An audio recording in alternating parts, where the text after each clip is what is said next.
This is my man, Ryan, from Nerds on Call. All right, this is a big topic right now. People are talking about video games again, the violence in video games, who should be playing, da-da-da. Does it have an effect on you emotionally when you're playing them? Yes. Well, the good news is they're both helpful, maybe a little bit harmful. So we're gonna dig into some of the research. So Donald Trump recently said after the Florida shooting that maybe video games and violent media is the cause, and that should be looked into. So he invited video game industry leaders up to Washington on March 8th to chat with him about that.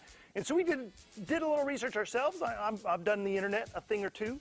And so I looked it up and I said, well, are they bad or are they good? So critics argue that they desensitize people towards violence. You know, kids, as they're playing video games, they get to do really violent things, and maybe that makes them accept violent acts more often. They get rewarded for violent behavior in a video game. But, I mean, really, who doesn't want to hit a mime with a bat, though? I mean, come on.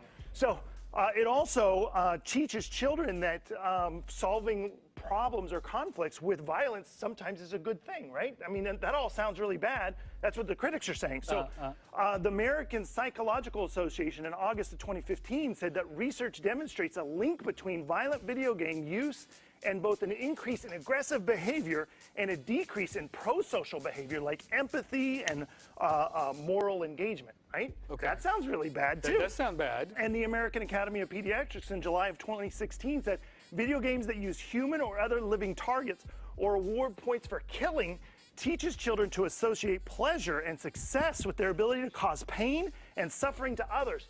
This sounds really terrible. Yeah, you're not helping me at my house right now. But here's the thing. But there is no actual evidence that shows that violent video games is connected to societal, I'll say that again, societal violence. In fact, video games from 1994 to 2014 have actually increased by 204%, video game purchases and hardware sales, while violent crime has decreased 37%. Okay. And that murders by juveniles acting alone has fallen 76% in that exact same period of time.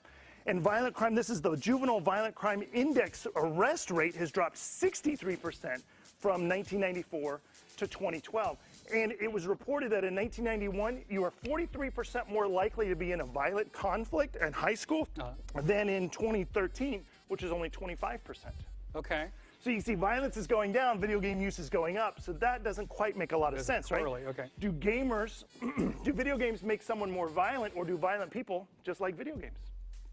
That's a good question, right? That's a good question. So this is Patrick Markey. He's the psychology professor at Villanova University. He wrote this cool book called Moral Combat.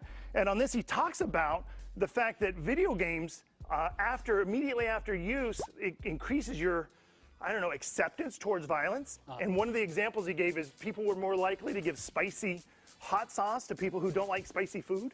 I mean, that's kind of mean, right? Okay.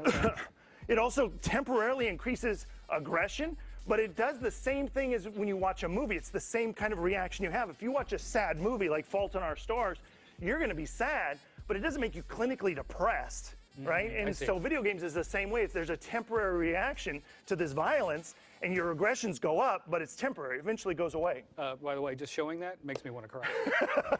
So there was an economic study published in February of 2016 about violent video games and violent crime. And what it found is that societal violence decreases the weeks after a big video game release. That's weird, right? And so this gentleman here, this is Christopher Ferguson, the associate professor and co-chairman at the Department of Psychology at the Stevenson University. He says that basically by keeping young males busy with things that they like keeps them off the streets and out of trouble. So maybe giving them video games makes them more aggressive, but it makes them aggressive towards something that's innate rather than regular people. Fascinating. Isn't that pretty cool? Okay, we're out of time. Unfortunately, this is fascinating. There's going to be more on our blog. We wrote a big article about it. So if you're really interested in this subject and you want to see some of the more statistics, just go to callnerds.com/blog. Really interesting. Yes. Thanks for breaking that down. That's really he's going to be back. You got another segment for us? What are you going to do? Yeah, we're going to talk about spring break travel deals. Excellent. A little bit lighter stuff. That's really good stuff. I can't wait to read the blog. All right, back to you. All right, Cody, thanks.